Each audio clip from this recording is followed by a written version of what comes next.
Hey everyone, and welcome to the second last episode in my Old Country Soul mini-series. A big thanks to everyone who has been requesting the song at CMT and at Country Music Radio. I know that this song was a bit of a favourite last year on the Backroad Nation tour, and I'm really missing being able to play it live for you guys.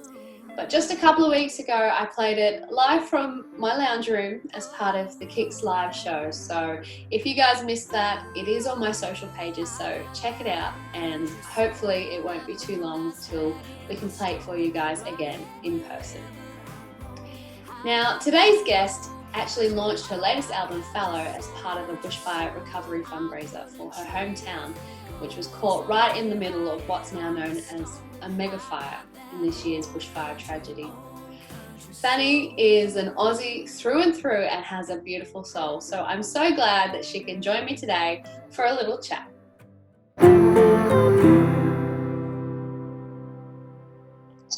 Hey Fanny, it's so good to see you. Hello, you too. It is very nice to see face to face almost. I know, it's been since about Tamworth, I think, that we've been able to actually see each other in person, so it's great to be able to catch up. Thanks for joining me.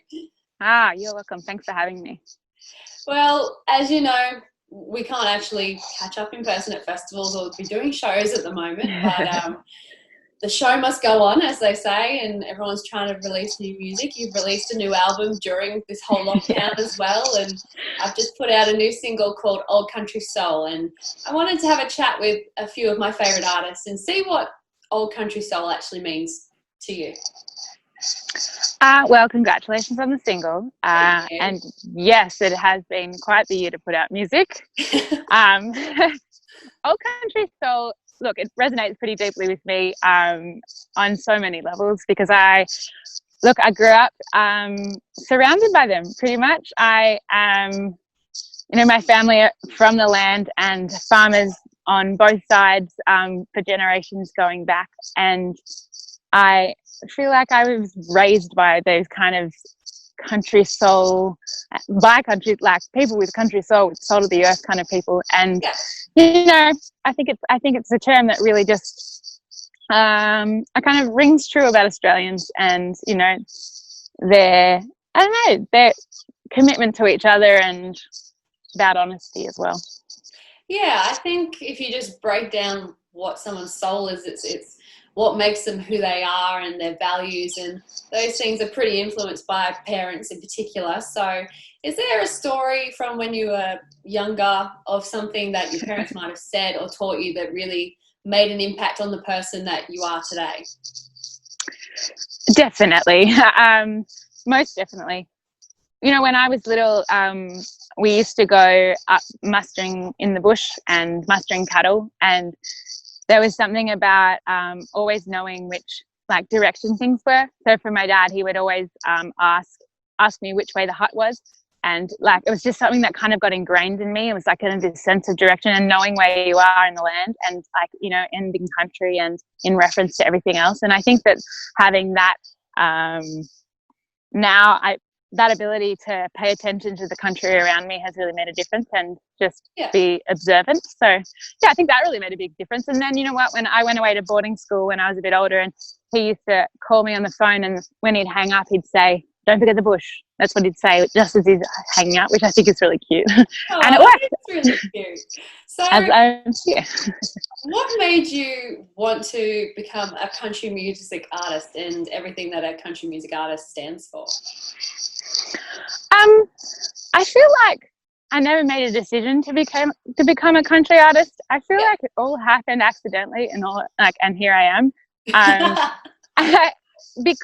I don't mean that as I didn't make decisions about it, but I think that what I really love about it is that it tells the story and the stories of people that I have seen around me my whole life. It tells the story of the land. It tells the story of kind of the unsung heroes, or the people that maybe don't tell their stories as much, and I really relate to that. And I really love that kind of essence of storytelling, and I think maybe that's what. And I'm also a show pony, so I think once that's all connected, it just came out in country music artist.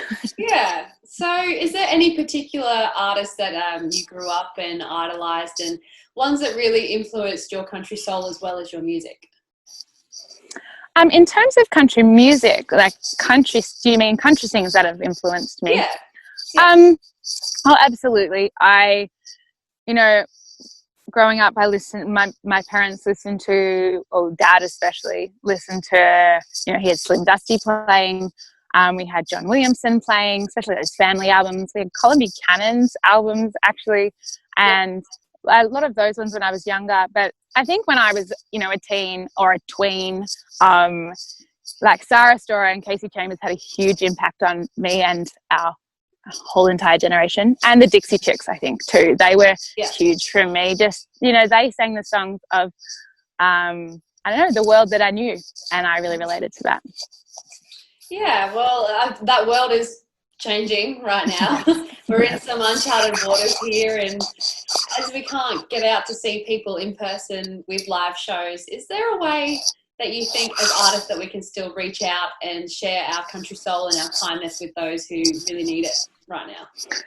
Yeah, I think we're in a really unique position right now in these kind of situations, because we do have a platform where we can connect with so many people on so many levels, and whether that be just writing back to somebody who writes you a DM or a message, or sharing songs, sharing content, sharing music, doing exactly what we are, continuing the conversation and making sure people feel heard, and utilizing our platforms in the best way possible.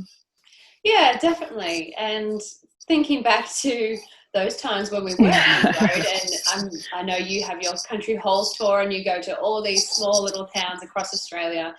Has there been a particular town or a group of people that you've met along your travels during your touring days that's really affected you and made an impression on you? Oh, yes.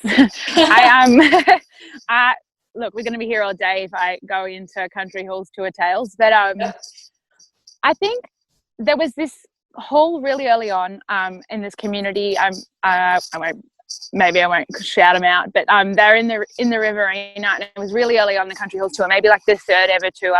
And it was a community that were apparently had this huge rift, and there was two groups, and they never spoke to each other. They hadn't come together in like 15 years or something. And the Country Halls tour event was the first time that they had all come together in the one room for one event. And everyone was like, there was just a lot of joy, a lot of partying, a lot of good times. And that really just made a huge difference. I remember like being like, it's nothing to do with me, but it's just the power of music and bringing people together. It was pretty great. Yeah, that's awesome. I think we especially right now, we need those feel-good stories about humanity. Yeah. We hear all the negatives so often, and it's hard to hear those positive stories. So thanks for sharing that with us. And whilst we're talking about being isolated, what have you actually been up to? Have you picked up any new hobbies? Is there any new things in the pipeline for Fanny that you want to share with us? New hobbies. Look, I didn't start baking sourdough at all. No, I did not do that. We have been pretty busy. You've caught me here actually right now cutting firewood to keep the house warm. And because the album came out, we've just been busy trying to put up an entire album campaign on the internet, which has been, it's been a challenge, but we're lucky. But we have got a tour booked that, fingers crossed, we'll make it work in some capacity, and that kicks off in November. So, anyone out there, you can check out my pages for all the details. Awesome. Well, I won't keep you from your firewood. It's about to get real chilly. So thanks for joining me. I really appreciate it. Thank you so much for having me. No worries. Take care. Well, that's another episode done and dusted. Join me on Friday night for the final episode of the series, where we are going global all the way to Nashville. Any guesses as to who my guest could be?